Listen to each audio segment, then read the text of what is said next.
Remaja. Kali ini kita akan melaksanakan program podcast Ramadan, ya. Di mana tema kali ini yaitu mengenai parenting booster, tentang mengenal pola asuh pada anak. Baik sahabat-sahabat, di samping saya ini sudah ada wanita cantik. Sahabat saya, beliau adalah sekretaris PC Fatayat NU Kabupaten Pangandaran, sekaligus praktisi parenting, dan beliau juga sebagai guru konseling, ya. Alma Vita Sofia. Apa kabar? Alhamdulillah sehat Sehat, alhamdulillah. Kita ini akan membahas tentang mengenai pola asuh, ya. Menjadi orang tua itu kan nggak ada sekolahnya, ya. Jadi bagaimana, ya, kita tanya-tanya aja lah, ya, gitu ya, sebelum nanti mungkin dari kader-kader Fatayat ada yang mau bertanya juga. Coba saya mau cek, ya, di sini sudah ada berapa orang? Oke, ada berapa orang yang bergabung biar nggak ketinggalan.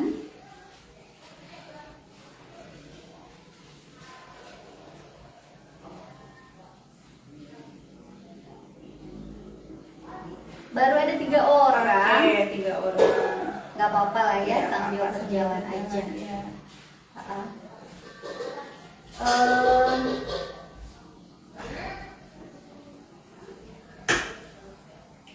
Baik, seperti yang sudah tadi saya sampaikan bahwa menjadi orang tua itu tidak ada sekolahnya, kan, ya. Lantas bagaimana kita sebagai orang tua ingin mendidik, ya, mendidik anak supaya dia bisa menjadi anak yang pintar, cerdas, gitu ya. Pasti itu ada pola-pola khusus, kan, gitu. Pola-pola khusus di mana mereka, orang tua, sebagai orang tua harus melakukan sesuatu supaya anak itu memang diarahkan ke sana, ya, gitu kan? Ya. Nah, itu bagaimana? Oke. Jadi selamat sore sahabat teteh ketua dan sahabat-sahabat Fatayat dimanapun berada, dan semua yang menyaksikan live hari ini. Terima kasih sudah bergabung. Jadi di sini sharing-sharing dulu tentang parenting, ya. Jadi mungkin ada sebagian orang yang memang sering mendengar kata parenting. Apa sih itu parenting gitu? Parenting itu kan fokusnya ke mendidik anak gitu. Ternyata secara harfiah gitu, parenting itu tentang menjadi orang tua. Jadi bagaimana kita, khususnya sahabat Fatayat, ya, semuanya, kita itu kan seorang ibu. Nah, tentunya ada partner kita sebagai yang mengasuh itu adalah suami. Jadi harus ada kesinergian antara kita sebagai seorang istri dan juga suami kita. Jadi kalau misalnya parenting ini, pola asuh ini supaya bisa sukses, harus bekerja sama gitu. Kita sebagai ibu, sebagai istri, dan sebagai yang lainnya di luar tidak mungkin 24 jam kita bisa full bersama anak, mengawasi anak gitu. Tetapi kita harus bersinergi dengan suami. Dan ternyata di dalam Al-Quran pun disebutkan bahwa anak itu harus sering berkomunikasi dengan ayahnya. Jadi lebih ditekankan itu komunikasinya lebih banyak dengan ayah. Karena kalau dengan ibu itu sudah pasti kelekatannya, bonding attachmentnya itu sudah terjalin sejak di dalam rahim. Nah, pola asuh yang bagaimana sih supaya kita itu bisa mencetak anak yang kita inginkan? Kita kan punya demand gitu, punya target. Kita pengen anak goals, kita, ya, punya goals. Anak kita pengen menjadi yang seperti apa gitu. Pengen anak saya pengen punya anak nantinya jadi dokter. Saya pengen punya anak yang nantinya jadi TNI misalnya, atau dan lain sebagainya. Nah, ternyata pola asuh itu banyak sekali jenisnya. disesuaikan dengan kebutuhan anak. Adapun pola asuh yang sering sekali kita dengar gitu, ada 3. Menurut Harlow, pola asuh itu yang pertama yang harus dihindari itu adalah pola asuh yang otoriter. Pola asuh otoriter ini sepertinya banyak sahabat yang sudah tahu ya. Jadi di sini kita sharing, ingatkan lagi. Saya sendiri juga, saya sebagai saya pribadi. Otoriter kan secara bahasa itu kaku, iya. jadi saklek gitu kalau kata bahasa kita. Kalau orang tua A, ya A. Kalau anaknya tidak A, tidak ada negosiasi. Oke. Ya. Betul. Itu harus dihindari. Jadi tidak ada diskusi dengan anak. Kalau misalnya nak, ayo mandi. Bahkan mungkin bahasanya bukan nak, ayo mandi. Sudah jam 5, cepat mandi. Mandi ya, ya betul. Jadi seperti menyuruh. Nah, iya betul. Nunjuk. Betul sekali. Iya, betul, Jadi betul. anak itu otomatis akan menolak dengan bahasa yang seperti itu, dan juga anak merasa self esteemnya itu jadi rendah, kepercayaan dirinya jadi rendah. Terus yang kedua, tidak ingin mendengarkan pendapat anak. Nah, yang otoriter ini yang harus dihindari itu gitu biasanya. Mah kehela gitu, mau mandi itu nanti dulu. Tapi kan kalau kita tanya dulu misalnya, kenapa misalnya lagi nonton TV, 5 menit lagi mah misalnya gitu. Tanggung ini acara atau sampai iklan. Nah, kita kasih rentang waktu nih. Oke, sampai iklan. Kalau orang tua yang otoriter itu tidak. Sekarang bisa saja anaknya itu dibentak misalnya, atau misalnya sekarang karena dia mau apa atau dan lain sebagainya. Terus yang ketiga, bahkan yang lebih parah ini adalah kehukuman fisik. Bisa saja anaknya diseret atau bagaimana. Itu sangat harus dihindari oleh kita para orang tua. Kalau kita ingin menginginkan orang tua anak kita itu sehat secara mental agar dia menjadi anak yang cerdas. Saya setuju sekali ya. Tapi kan gini, banyak orang yang beranggapan bahwa kalau misalkan dengan bukan kekerasan ya, dengan bersikap otoriter seperti itu, diharapkan si anak ini mau nurut gitu kan? Ya, iya nggak? Nurut, terus patuh, gitu ya. Jadi mereka lebih mungkin karena takut ya, iya nggak sih? Nurut sih iya, tapi karena takut, bukan atas kesadaran sendiri mereka ingin melakukan itu gitu kan? Iya ya, betul sekali. Jadi kalau dengan metode otoriter anak itu mau, saya kayak gitu kok misalnya. Selama ini saya sudah menjalankan treatment seperti itu kepada anak sudah bertahun-tahun. Anak saya sudah 7 tahun misalnya. Tapi anak saya nurut, ya mungkin nurutnya untuk menghindari orang tuanya ngomong panjang lagi. Karena kalau enggak nanti saya akan mendengarkan misalnya ibu saya akan berbicara selama 15 menit non-stop misalnya. Jadi anak itu menghindari itu, jadi lebih baik nurut saja. Tapi ada satu hal yang perlu diingat, walaupun menurut, ternyata itu menimbulkan luka batin pada diri anak. Jadi ketika anak dibentak, anak itu dipaksa, itu menimbulkan luka batinnya itu gini. Saya akan membalas perilaku orang tua saya yang membuat saya tidak enak. Tapi nanti ketika saya sudah siap secara fisik, artinya dewasa nanti, ketika anak itu ada yang tidak enak, misalnya ketika anak itu ada yang tidak beres, ada kenakalan remaja, terjadi juvenile delinquency, di sanalah kita harus introspeksi. Oh iya, waktu dulu itu kalau terus menerus terjadi. Nah, tapi kadang orang tua nggak sadar loh. Betul. Apa yang dia lakukan pada saat anak-anak gitu ya, dengan bersikap otoriter.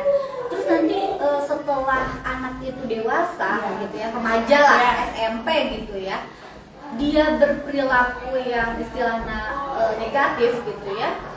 Mereka lupa untuk flashback ke masa kecilnya, bahwa ternyata anak ini tuh pernah dibeginikan.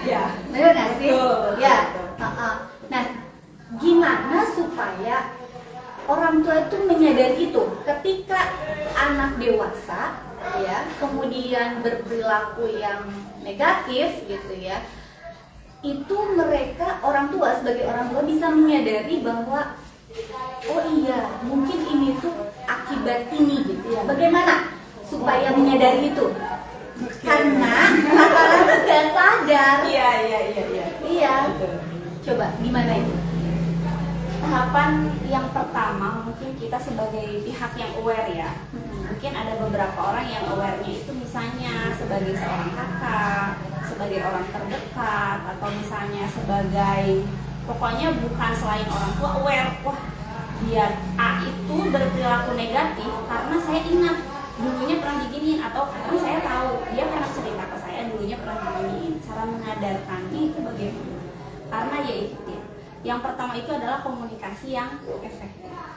Komunikasi efektif itu yang bagaimana sih? Komunikasi efektif itu memperingati orang lain tanpa menyakiti, dan itu sangat-sangatlah susah. Kalau kita tegur langsung misalnya, Bu, dulu tuh si anak pernah gini, pasti dia tidak akan enak. Dan komunikasinya jadi tidak efektif. Oh iya, Ya. Jadi kalau komunikasi yang tidak efektif itu pasti nggak akan nyampe. Komunikasi yang efektif, kita berusaha untuk empati. Jadi satu tahapan di atas empati. Oh iya, kalau saya berada di posisi beliau, seorang orang tua yang mungkin riwayatnya juga punya masa luka di masa kecil, dan ketika dia memiliki anak, luka itu menjadi ia tularkan kepada anak. Oke, jadi ini misalnya, Bu, dengan bahasa yang baik, perlakukanlah lawan bicara kita sebagaimana kita ingin diperlakukan. Jadi kalau misalnya kita nih yang mau diperingati, kita itu maunya orang yang memperingati kita itu ngomongnya bagaimana sih? Gitu. Kalau misalnya dengan ucapan seperti yang kita itu udah sangat hati-hati ya. Yang pertama kita udah berusaha melakukan komunikasi yang efektif, kita sudah dengan bahasa yang seindah mungkin, terus kita sudah mengingatkan dengan suasana dia lagi moodnya lagi bagus dan lain sebagainya, maka ya bantu. Kalau kita di Islam itu bantu dengan doa, karena tidak ada lagi yang bisa membolak-balikan hati manusia selain daripada itu. Tapi ikhtiar itu, komunikasi efektif itu harus tetap dilakukan. Nah, lagi masih kita membicarakan tentang pola asuh yang otoriter. Ada anak yang suka begini, Bu, di depan orang tuanya itu baik gitu ya, nggak pernah neko-neko. Nah, ketika misalkan di sekolah atau di pondok lah gitu ya, ini pengasuh gitu ya, pembimbing ataupun guru melaporkan perilaku anak kepada orang tua. Nah, karena si anak ini kalau di depan orang tua itu selalu baik gitu ya, tidak ada istilahnya cola atau apa gitu ya,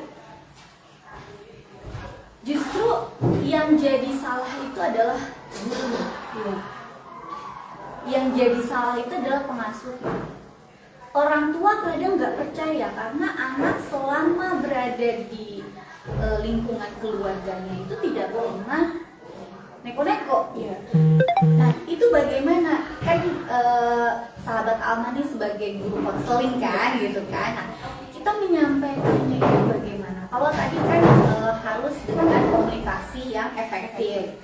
Tapi kalau misalkan orang tua yang istilahnya anaknya seperti itu, di depan orang tua baik, tapi di belakang dia berbuat suka-suka gitu ya, kadang malah berbalik marah, nggak percaya, nggak mungkin anak saya nggak seperti itu. Nah, itu bagaimana?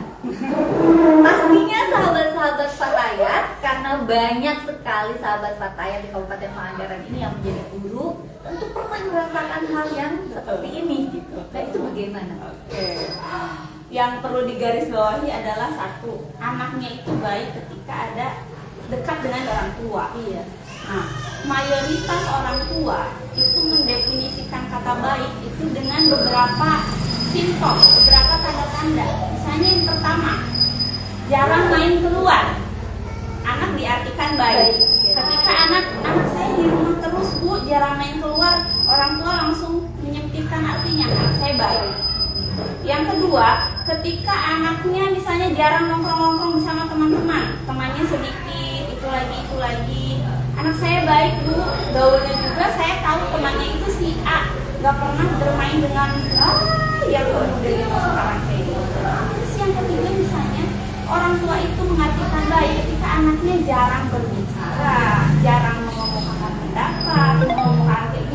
budak abi mah tara seueur ka hoyong. Iya, iya aja gitu ya. Iya, betul. Anak saya itu ketika saya kasih kamu uang jajan segini nurut, ketika dia tidak mau ganti handphone misalnya, atau itu langsung menyimpulkan baik tanpa orang tua itu mempertanyakan bahwa normalnya seseorang itu disesuaikan dengan umurnya. Normalnya kita yang usia dewasa awal berbeda dengan normalnya anak-anak yang di remaja awal atau remaja tengah. Normalnya remaja itu ketika menginginkan sesuatu kan berkomunikasi dengan orang tua. Bu, saya pengen baju baru misalnya, itu normal, itu wajar. Iya, Tapi kalau kita masih ibu-ibu, udah ibu-ibu misalnya seperti kayak pengen gitu, baju baru. itu juga normal kok ibu-ibu. Yang normal itu 2, nggak normal itu 2, 3. Iya, iya, betul. Iya. Terus sih misalnya anak saya di rumah terus nih normal gitu. Padahal normalnya, idealnya anak remaja itu kan bergaul, senang main. Nah itu. Jadi tolong ketika anak terlalu diam, terlalu banyak di rumah, terlalu ya dalam artian lebih tidak seimbang gitu antara frekuensinya di luar rumah dengan di dalam rumah, itu harus dipertanyakan. Kenapa ya anak saya di kamar terus? Harus dipertanyakan. Kenapa anak saya mainnya sama itu aja? Apakah dibully? Apakah dia fobia sosial? Jangan-jangan. Iya, betul. Apakah dia takut berkomunikasi berpendapat dengan orang lain? Terus kenapa dia jarang mengungkapkan pendapat? Ataukah saya sebagai orang tua yang menyeramkan? Seperti itu kan sehingga daripada ngobrol udah aja. Saya mah nurut-nurut aja gitu apa kata orang tua. Kata orang tua, mohon maaf, mohon pak. Karena dia malas berdebat. Iya, benar. Harusnya dipertanyakan. Itu bagaimana sehingga orang tua sadar, Bu, yang baik itu bukan seperti itu.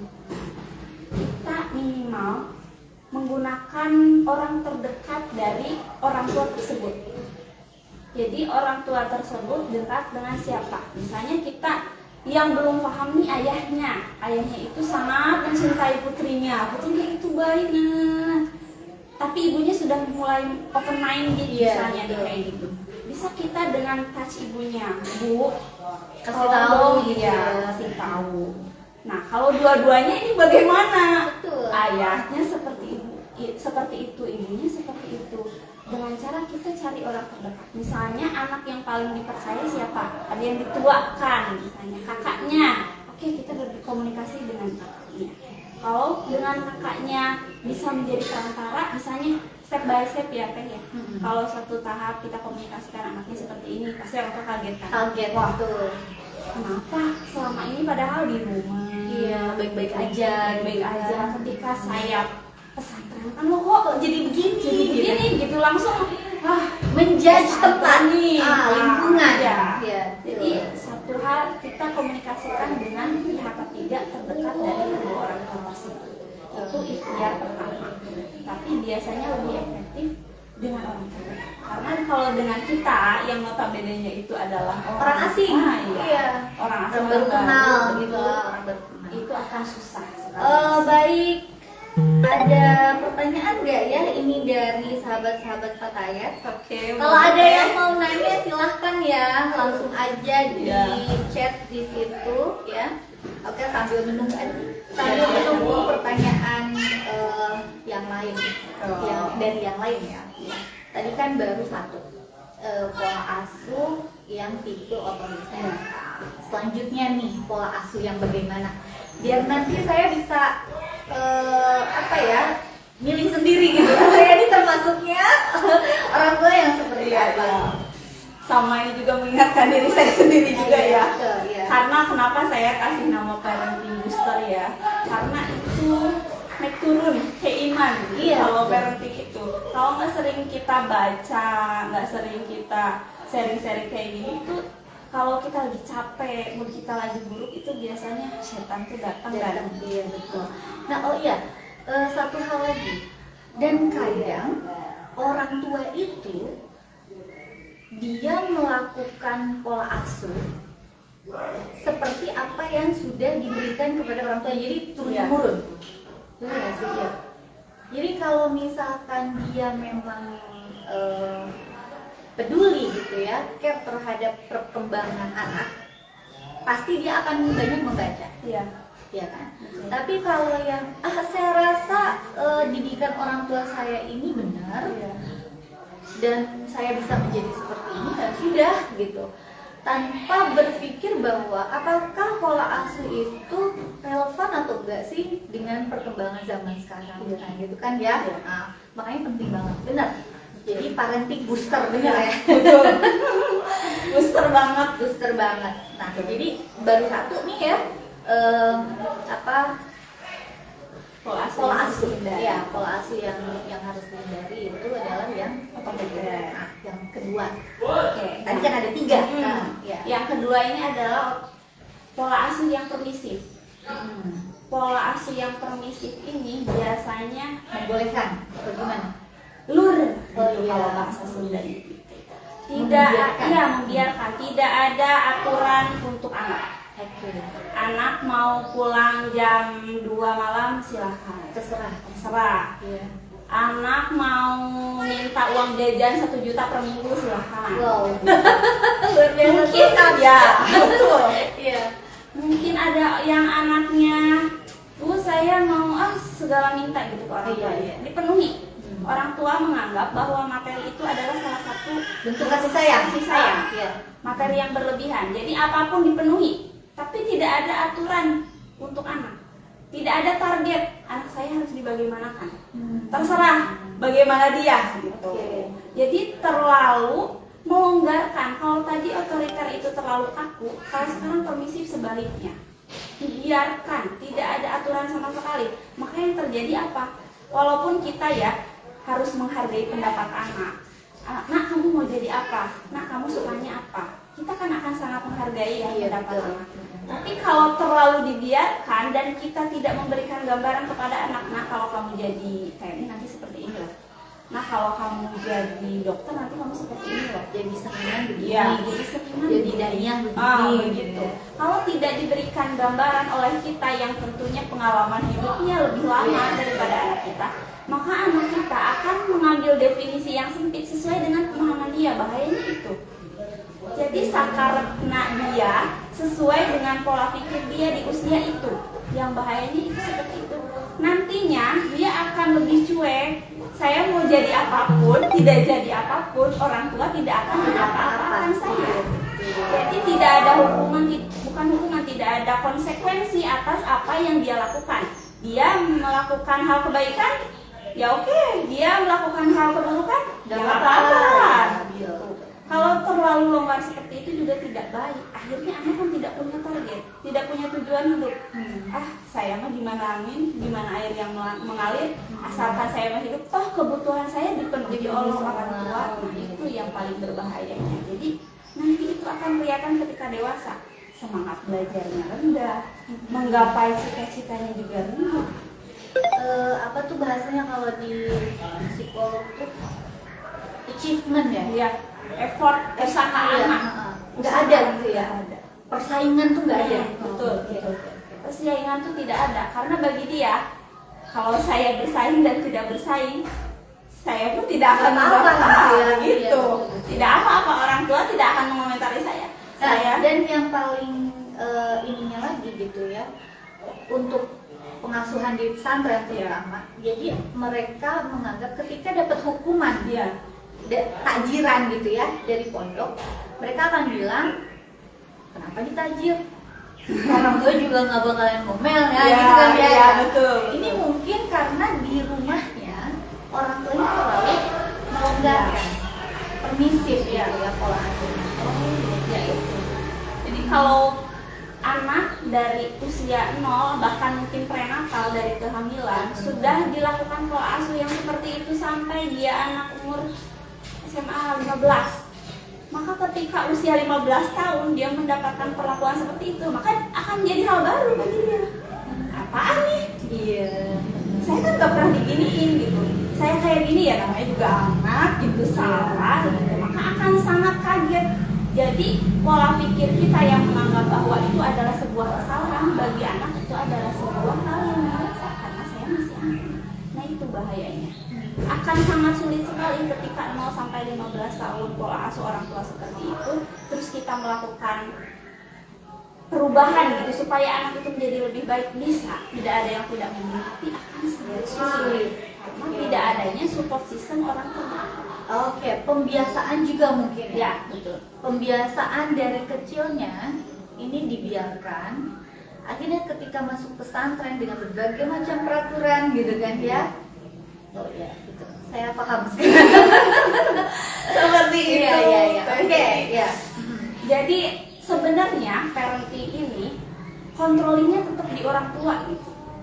Karena katakanlah pesantren, guru, pengasuh atau siapapun itu hanya sebagai parent image, hanya sebagai pengganti. Iya. Orang tua tetap harus kontrol. Jadi bukan berarti anak saya nakal udah usia segini nih, ya udah saya pesantrenkan. Dan Iya, akan- berharap Oh. keluar dari pesantren jadi baik. Nah, seperti itu.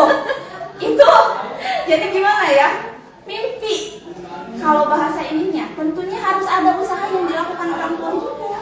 Karena anak itu tetap akan melihat walaupun misalnya, oh Pak Kiai saya hebat, Bunyai saya hebat. Tapi tetap, karena waktu di pesantren itu Hanya sebentar. hanya sebentar. Ketika dia pulang ke rumah, nah itulah.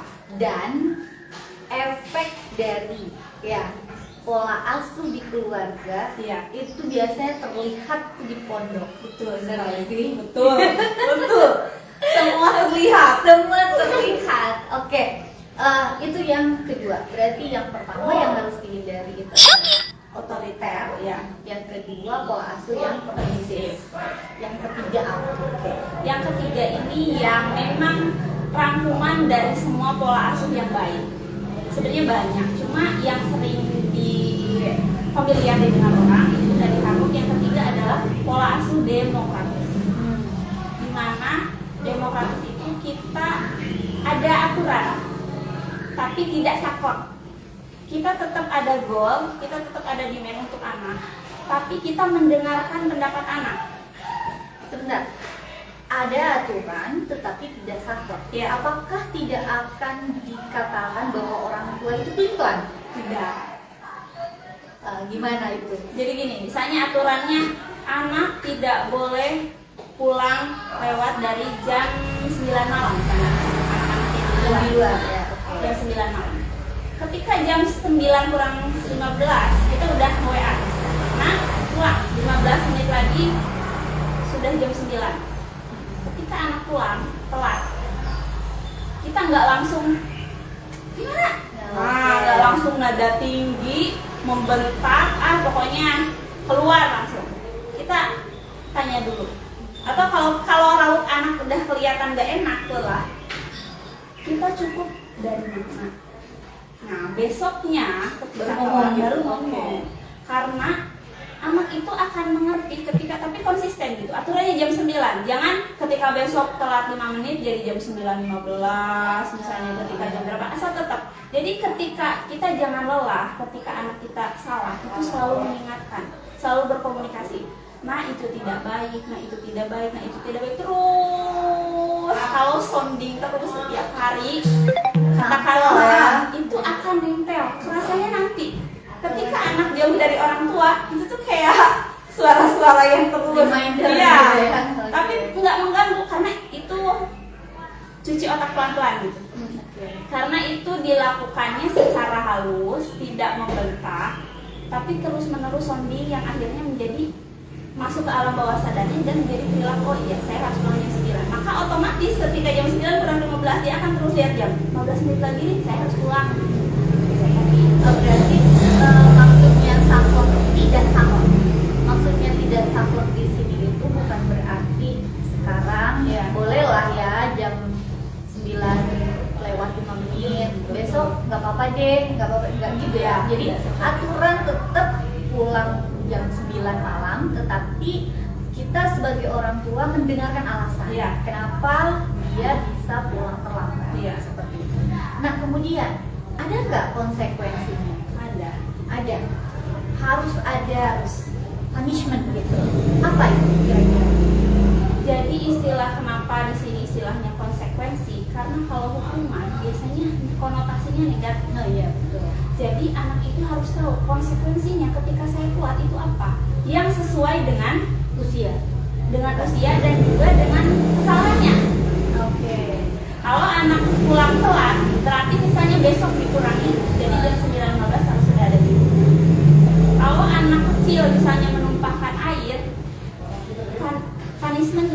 konsekuensinya apa? Jangan anak dimarahin, itu tidak akan kan, tapi nak sini, ambillah. Dia berusaha untuk mengelap sendiri, menyimpan gelasnya sendiri, maka dia, oh iya, kalau saya menumpahkan, nanti saya ribet, saya harus ngelap sendiri, gelasnya harus saya simpan ke tempat cuci piring, harus saya cuci, kayak gitu. Jadi yang sesuai dengan kesalahannya. Jangan yang tidaknya, misalnya anak menumpahkan dikurung di kamar mandi, gitu kan nggak nyambung gitu. Jadi si anak tuh akan susah untuk mengaitkannya. Oh saya salahnya ini, maka saya akan diperlakukan seperti ini orang tua. Jadi malahan pola pikir si anak tuh jadi nggak benar gitu. Jadi negatif kalau konotasinya ke hukuman. Jadi konsekuensi itu adalah tugas tambahan atas kesalahan yang telah dia perbuat yang sesuai dengan kesalahannya. Jadi kalau misalkan di sini pentingnya negosiasi juga untuk orang tua yang punya pola asuh demokratis, ini harus sering-sering bisa negosiasi. Bagaimana bisa deal dengan anak gitu ya? Betul, Oke. betul. Bisa deal dengan anak. Oke. Terus gini, tadi menarik sekali bahwa di awal pembicaraan bahwa mengasuh anak atau mendidik anak ini harus kedua-duanya, Iya. ayah dan ibunya, Iya, gitu kan? Ya. Nah, apakah gitu nyambung dengan memilih pasangan? Oke, sangat Iya kan? nyambung. Nyambung ya. Ya, betul. Berarti dari mulai kita memilih pasangan pun gitu, kita harus sudah berpikir bahwa pasangan saya ini akan seperti apa, supaya nanti anak saya begini. Iya, Iya. betul Oh, sekali. gitu. Iya. Jadi kenapa parenting itu nggak bisa dadakan ya? Mendidik betul. tidak bisa mendadak.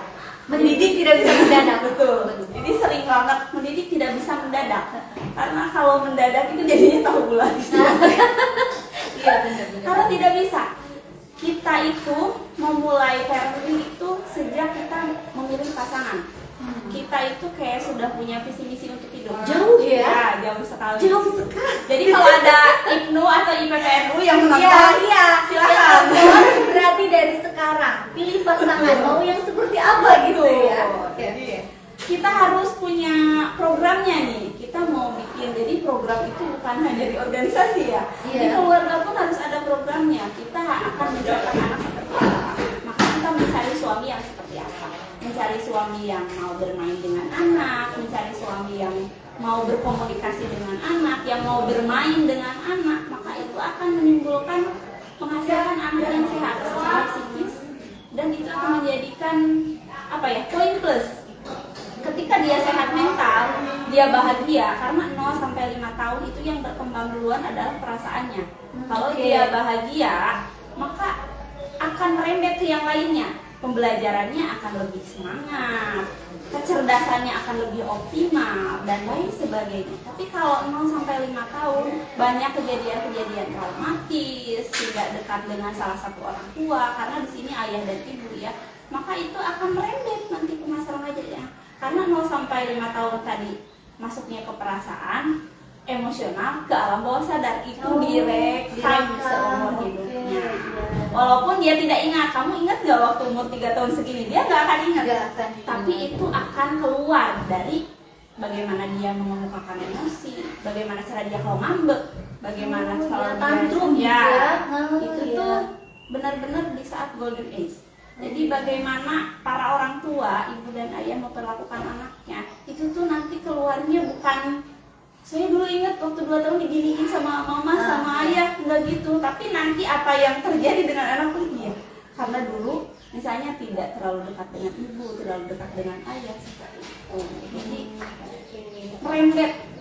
Pentingnya terus selalu memperbaiki menjadi orang tua, karena nggak pernah ada orang tua yang sempurna ya. Panjang ya ternyata. Betul. Ya. Kalau salah asuhan ini bisa mengakibatkan dampak yang panjang ya. Panjang banget. Ya, berarti 0 sampai 5 tahun. Iya. 0 sampai 5 tahun ini harus diisi dengan bahagia gitu ya, Ya. tidak ada tekanan-tekanan dan lain sebagainya. Oke, berarti untuk para ibu dan ibu PPSU ya harus memilih dulu kita mau pasangan yang Ya, seperti apa. penting sekali Jadi, karena bisa saya katakan bahwa menikah itu tidak sebercanda itu. tidak sebercanda itu. Tidak sebercanda itu. Oke. Ya. Kemudian ini kayaknya belum ada juga yang mau bertanya ya. Yang hadir banyak sekali. Iya, yang hadir alhamdulillah. Hai sahabat-sahabat Fatayat Oke. ya. Sambil masak, sambil dengerin kita di sini ya. Iya. Oke, Neng. Ya. Kemudian kalau misalkan gini, kita sebagai orang tua nih kadang menganggap bahwa kepintaran itu dilihat secara akademik, ya kan? Anak juara kelas itu pasti pintar, gitu kan? Kemudian dia bisa, ya istilahnya yang sifatnya akademik lah gitu ya, di sekolah dan lain sebagainya, prestasi-prestasi yang seperti itu gitu. Nah, sebenarnya ada nggak sih gitu, maksudnya pintar dalam hal lain gitu, pintar dalam hal lain, jadi nggak melulu tentang akademik gitu. Kan gini, si anak pintar secara akademik tapi emosinya nggak stabil, ya kan?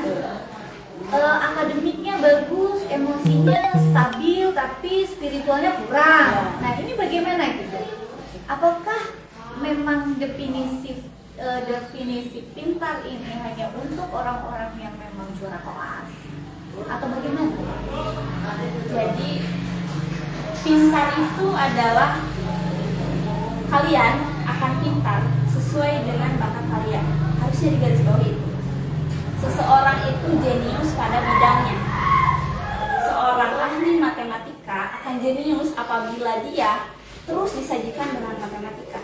Tapi seorang seniman jika disajikan dengan ilmu matematika, maka dia tidak akan menjadi seorang seniman yang jenius. Jadi yang perlu digarisbawahi para orang tua bahwa seseorang itu akan jenius pada bidangnya. Kita lihat dulu anak kita jenius, bakatnya di bidang apa nih? Walaupun sebenarnya panjang masalah bakat ini 0 sampai 5 tahun itu belum terlalu terlihat ya. Jadi jangan main menyimpulkan. Ketika anak 0 sampai 5 tahun misalnya, kok anak saya nggak ranking ya? Misalnya kan ada Belum bisa baca. Misalnya Belum kayak bisa gitu. baca. Belum bisa baca ya? Karena memang belum waktunya. Pintar itu ada waktunya nanti. Kita sajikan, kita perkenalkan, tapi tidak kita tekan. Nah ini huruf A, nah ini huruf B. Kita perkenalkan, kita ulang, kita ajarkan setiap hari tanpa memaksa, tanpa ada anak tuh bete, tekanan. Nanti ketika umurnya 7 tahun, itu akan nyambung sendiri sel-sel saraf itu. Karena ada beberapa sel saraf yang memang belum nyambung, belum connect statusnya itu. Kita ajarkan itu masuk ke alam bawah sadar anak. Ini A, ini B, gitu. Saya setuju. Tapi ada kadang ya orang tua yang gini loh, di sekolahnya misalkan, wah si anak ini udah pinter begini loh ya.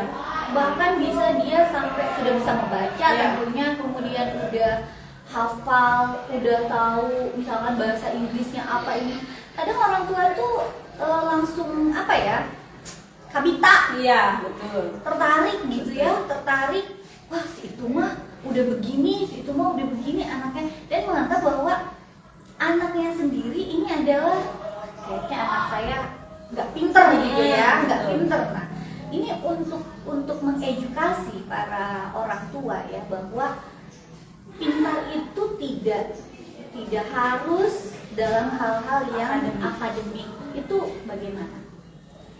Pentingnya seorang orang tua itu tidak pernah merasa bahwa dirinya pintar, bahwa dirinya merasa kurang, terutama dalam hal ilmu parenting.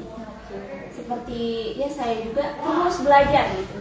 Saya takut ada kesalahan-kesalahan yang terus saya lakukan pada anak. Berakibatnya fatal. Iya, berakibatnya fatal. Pentingnya orang tua merasa bahwa bener nggak ya pola asuh saya gitu terus. Jadi kalau orang tua sudah merasa toh pola asuh yang sudah saya jalan ini, anak saya akhirnya bisa hafal berapa surat Iya, misalnya. betul. Terus anak saya sudah bisa baca, anak calistung bahkan Iya, calistung. memang bagus. Tapi kita lihat apakah anak bahagia. Kalau memang bakat anak ternyata dari akademik, kelihatan bahagia, happy, silahkan. Tapi kalau kita lihat anak itu tidak bahagia, tidak happy, nah ini yang perlu kita warning. Waktu istirahat anak misalnya jadi sedikit, usia bermain anak direnggut, nah itu yang tidak boleh. Karena itu tuh kayak jadi hutang. Ketika usia bermain itu tidak tuntas, maka usia bermain ini akan terpakai nanti. Ketika anak itu sudah usia formal, Iya. usia konkret, berpikir konkret, nanti malah jadi banyak main. Oke, Seperti itu. harusnya dia sudah fokus, dia sudah bisa serius, Iya. ini malah main-main gitu Iya. ya. Oh, mungkin ditagih gitu ya. Iya, jadi ada yang belum terisi nih, Oh, masih kosong nih, kayak gitu. Masih kosong nih, ini masih perlu, masih butuh. Gitu. Nah, baiknya kalau misalkan kita nih pengen ngelesin anak, ya ngelesin anak, karena berharap ya anak saya bisa sama lah kayak temennya, misalkan yang udah bisa baca atau Iya. gimana gitu. Mau ngelesin anak di usia RA lah, taruh. Berarti kan 6 tahun ya, Iya. 6 tahun ke bawah gitu. Itu sebaiknya hal-hal seperti apa gitu ngelesinnya tuh gitu. Apakah membaca, les baca gitu atau les berhitung misalkan. Oh, berat atau- sekali ya. les kan ada Iya, iya, gitu iya. kan banyak orang tua sekarang Iya. yang dia targetnya Iya. gitu ya, targetnya menurut dia bahwa anak ini harus pintar secara akademik gitu kan ya. Nah, ini baiknya lesnya seperti apa gitu biar anak ini bahagia. Oke, les yang baik berat sekali ya. Iya. Les yang baik untuk usia RA, ini menurut pandangan saya pribadi, sepertinya belum pas. Kalau anak usia dini RA, les itu les itu belum pas. belum pas. Sekalipun misalkan olahraga renang contohnya misalkan belum pas. Oke. Ibarat gini, pernah saya lihat tayangan Bunda Eli Risman, seorang psikolog anak di acara Net TV Good Morning Show. Beliau mengatakan seperti ini, ketika anak masuk, anak balita gitu, bayi di bawah 5 tahun atau anak RA, anak TK 5, 6 ya seperti itu masuk dunia sekolah.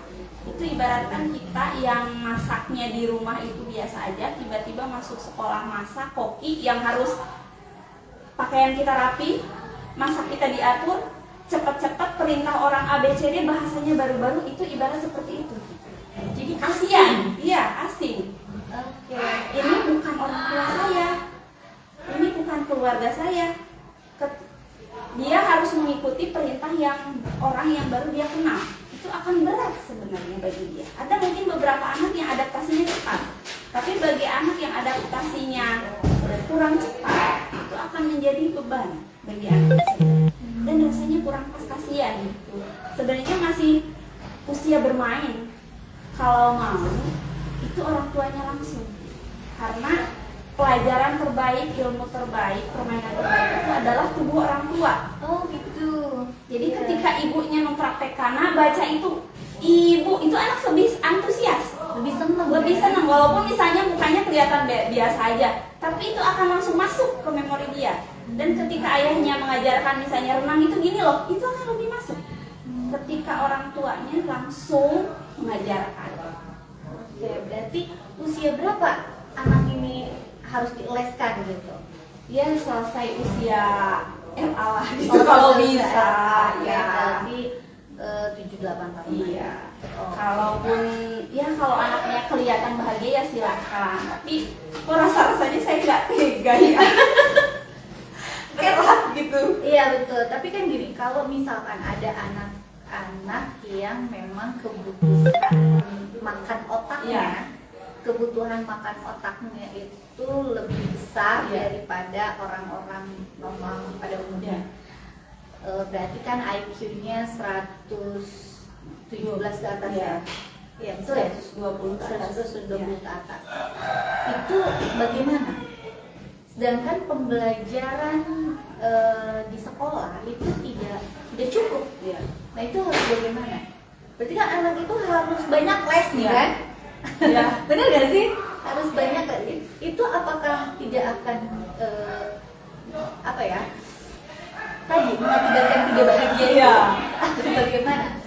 Sebenarnya bukan banyak lesnya sih, tapi banyak stimulusnya, banyak sesuatu yang dia cerna, tidak harus dari les gitu. Kalau untuk usia segitu, lain hal kalau anak tersebut yang memang superior itu ada di usia SD, SMP itu boleh. Oke. Tapi kalau misalnya untuk usia RA yang kebutuhan makanya banyak, boleh dengan orang tuanya sedikit mengorbankan lebih banyak waktu untuk anak tersebut, atau misalnya dengan parent image, pengasuhnya, tapi tidak di lingkungan baru yang memang lingkungannya formal, itu orang baru, suasana baru, adaptasi lagi, tidak dengan seperti itu. Jadi lingkungan sekitar rumah dengan orang tua kan bisa mendelegasikan, atau dengan neneknya, kakeknya, pamannya, atau siapapun yang memang orang yang dekat dengan lingkungan rumahnya dan dia tidak merasa asing dan dia senang, itu akan lebih efektif bagi kebutuhan makan otaknya. Iya, soalnya kan untuk RA sekarang ini kan ya suka ada, jadi tes psikotes itu Iya. bukan anak-anak SMP mau melanjutkan ke SMA atau SMA mau melanjutkan ke perguruan tinggi, anak PAUD pun gitu ya, anak RA pun mereka sudah melakukan psikotes. Iya. Jadi kan diketahui tuh ya IQ-nya berapa gitu. Nah, berarti kebutuhan makan otaknya itu lebih baik dengan ibunya. Iya, orang tua, bukan hanya Oh, ibu. Oke. Maaf. Orang tua Iya, baik betul. ya, dua-duanya Iya, berarti kan betul. ibu dan ayahnya Ibu dan meluangkan waktu Iya. untuk mengisi makan otak Atau parent image gitu. Oh, parent image. Jadi Siapa? didelegasikan kepada orang lain tapi di lingkungan yang sama. Iya. Berarti kan dipanggil Iya. gitu ya. Siap-siap. Dengan orang terdekat gitu, seperti itu akan lebih ngerasa bukan digurui gitu. Ya ini orang yang saya kenal, saya hanya belajar hal baru misalnya dengan bercerita atau apa, daripada harus mendatangkan guru les misalnya ke rumah. Oke, iya. Siapa mau diapain? Mau diapain gitu ya. Seperti Tetap itu. berarti kalau mendatangkan guru les juga kurang. Kalau untuk usia RA. Oke, siap. Nah, kemudian gini, sekarang ini kan zaman teknologi ya. Nah, hubungan orang tua dan anak ini terhalang. Iya, betul. Benar gak sih? Ibunya main HP gitu kan, ayahnya main HP, si anak main HP. Iya. Mendekatkan yang jauh, Iya, menjauhkan iya, yang dekat. betul. Nah, ini bagaimana supaya menyadarkan orang tua bahwa hubungan anak dengan orang tua ini itu tidak akan tergantikan oleh teknologi gitu. Nah itu bagaimana? Karena kan ya jangan jauh-jauh lah, saya sendiri misalkan gitu, udah makan pergi kemana, pulang masih ada pekerjaan yang harus diselesaikan gitu kan, otomatis kita buka HP lagi, kita buka laptop lagi, kita ya melakukan tugas gitu. Nah ini bagaimana supaya kita menyadari bahwa hal ini, hubungan yang seperti ini itu tidak sehat, karena bagaimanapun hubungan komunikasi antara orang tua dan anak tidak akan tergantikan. Itu bagaimana? Jadi hal yang pertama adalah teknologi itu untuk sekarang era digital itu tidak bisa dihindari. Iya, betul. Karena semuanya butuh teknologi. Sekarang ini pekerjaan apapun membutuhkan teknologi. Maka sebenarnya anak itu sudah adaptasi bahwa ketika orang tuanya megang gadget itu bukan berarti sedang main HP. Dengan catatan kita mengasih pengertian ke anak. Memberikan Ya, pengertian. betul. Oke. Misalnya ketika kita pulang kerja, pekerjaan di kantor belum selesai, ketika kita pulang ke rumah ada lagi hal-hal yang harus kita selesaikan. Kita sapa dulu, kita harus sapa Menyapa dulu. anak. Ya. Oke, menyapa anak. Harus sapa dulu, harus tanya dulu dia lagi apa. Ketika dia sudah mulai sadar nih orang tuanya itu udah ada di hadapannya, udah pulang, baru sebenarnya ada yang belum beres tadi. Boleh ya sebentar, buka laptop lagi. Dengan catatan seperti itu, anak pun akan paham Tapi kalau misalnya kita pulang ke rumah, Assalamualaikum, Waalaikumsalam, bentar ibu ada yang belum beres, itu yang membuat anak, kehadiran kita itu sudah anak tunggu sekian lama gitu. Anak tuh belum pulang, ayah belum pulang, udah belum pulang. Ketika pulang itu anak udah akhirnya gitu. Akhirnya pulang. Maka ketika pulang harusnya itu langsung ketika kita nyapa dan lain sebagainya, maka anak itu akan sadar, oh iya udah ada di rumah, udah berkomunikasi. Setelah seperti itu barulah ketika dikasih tugas yang lain dengan catatan tidak terlalu membuka waktu. Kira-kira nih selesai 15 menit, oke lah silakan. Tapi kalau misalnya membutuhkan waktu 1 jam, lebih baik kita berapa menit dulu sama anak, misalnya setengah jam dulu. Ketika kita sudah bersandar dengan anak, walaupun dia lelah ya sebenarnya, betul. memang jadi orang tua itu susah karena Gak boleh capek, betul, mama ya. betul. Ma bapak. Gak boleh capek memang. Jadi betul. ya itulah, karena kata sahabat saya juga, kalau lagi live, jadi balasannya itu kan surga ya kalau kita mendidik anak, apalagi perempuan solehah, karena memang pengorbanannya itu luar biasa. Apalagi ibu yang bekerja, ibu yang berorganisasi, yang punya urusannya banyak, tidak hanya mengurusi satu hal, itu tentu akan menguras banyak energi. Ketika pulang ke rumah, yang sebenarnya ada di pikiran kita itu adalah istirahat. Iya betul. Kita itu Pengen kayaknya, tidur. kayaknya rebahan 15 menit juga udah seger nih. Iya. Tapi ternyata ada malaikat kecil yang menanti kita gitu. Jadi ya kita niatkan saja bahwa pengorbanan kita itu capek-capek sekarang itu nanti ketika anak sudah dewasa, kita akan mau capek hati oleh sifat anak. Karena kalau kita capek duluan sampai anak itu minimal usia golden age mau sampai 5, ada yang mengatakan mau sampai 7, pokoknya sampai anak SD, itu usahakan kita fokus dalam arti bukan berarti kita 1 kali 24 jam dengan anak, tapi ketika kita ada di hadapan anak, kita lagi sama anak, itu kita sama anak terus. Ketika kita tidak ada, anak pun mengerti, oh ibu saya sedang bekerja, ibu saya sedang apa, dan lain sebagainya. Tapi usahakan ketika ada, itu fokus, jangan ada apapun yang menghalangi kita. Perlu nggak sih kalau misalkan kita punya Baik sahabat-sahabat, kita sudah berada di penghujung acara. Waktu yang telah membatasi kita, saya akan menyampaikan kesimpulan dari apa yang sudah kita bahas. Yang pertama, bahwa mendidik anak itu tidak bisa mendadak, ya.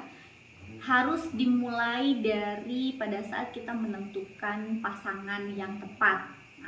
Setelah kita menentukan pasangan yang tepat, kemudian kita membuat program bagaimana akan menerapkan pola asuh seperti apa kepada anak kita.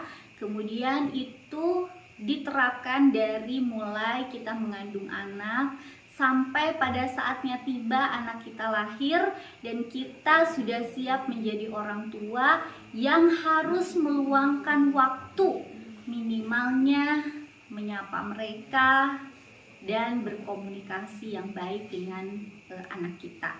Kemudian yang kedua, bahwa salah menerapkan pola asuh kepada anak ini akan berdampak panjang sampai mereka menjadi remaja, gitu ya, dan berakibat fatal yang akan dirasakan oleh mereka pada saat remaja nanti, gitu ya. Oleh karena itu, kita sebagai orang tua harus selalu mengupgrade ilmu parenting kita, cara mendidik kita, sehingga kita tidak membuat luka kepada anak yang pada akhirnya luka tersebut akan diturunkan kepada anaknya juga karena pola asuh yang salah tadi. Sehingga ketika kita terus mengupgrade ilmu parenting, mengupgrade ilmu cara mendidik anak, kita bisa melahirkan atau mencetak anak yang cerdas secara intelektual, sehat secara mental, yang tentunya disertai dengan kesolehan pribadi dan kesolehan sosialnya yang seimbang. Terima kasih untuk Neng Alma yang sudah memberikan ilmunya kepada kita. Tentunya ini sangat bermanfaat sekali bagi kader-kader Fatayat, khususnya umumnya bagi semua orang tua yang mendengarkan atau bergabung di live Facebook ini. Terima kasih Neng Alma. Saya ucapkan selamat berbuka puasa. Wallahul muwaffiq ila aqwamit thoriq. Wassalamualaikum warahmatullahi wabarakatuh.